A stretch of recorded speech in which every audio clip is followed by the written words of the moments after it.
Hi friends, ഇന്ന് നമുക്ക് നല്ലൊരു വൻപയർ ഉലർത്ത് എങ്ങനെ തയ്യാറാക്കാമെന്ന് നോക്കാം. This is Aishwarya. Welcome to taste with ice.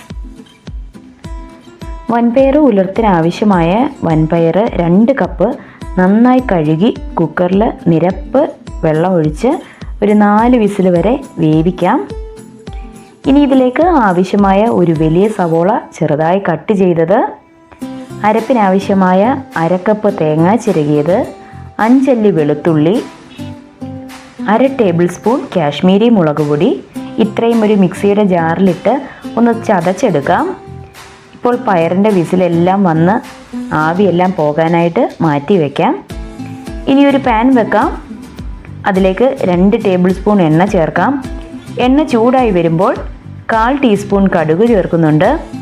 കടുക് നന്നായി പൊട്ടി വരുന്ന സമയം 2 വറ്റൽമുളകും 1 തണ്ട് കറിവേപ്പിലയും ഇട്ട് ഒന്ന് മൂപ്പിച്ചെടുക്കാം. കൂടെ തന്നെ ചെറുതായി അരിഞ്ഞ സവോള കൂടി ചേർത്ത് കൊടുക്കാം. ഇനി ഇതെല്ലാം കൂടി നന്നായി ഒന്ന് ഇളക്കി യോജിപ്പിച്ചെടുക്കാം. സവോളയെല്ലാം നന്നായിട്ടൊന്ന് വാടി വരണം.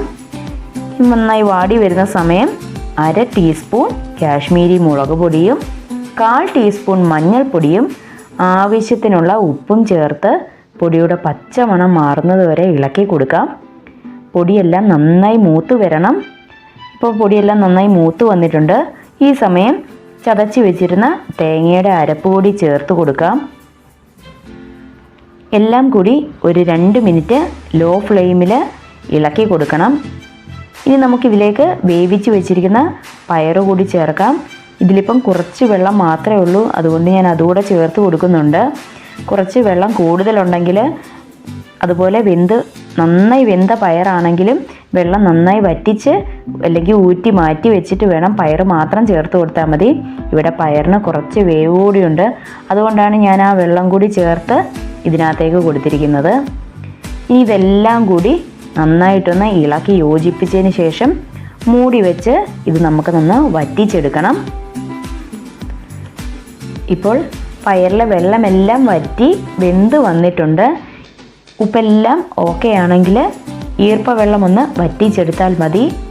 ഇത്രയേ ഉള്ളൂ. നമ്മുടെ സ്വാദിഷ്ടമായ വൻപയർ ഉലർത്ത് തയ്യാറായി കഴിഞ്ഞു.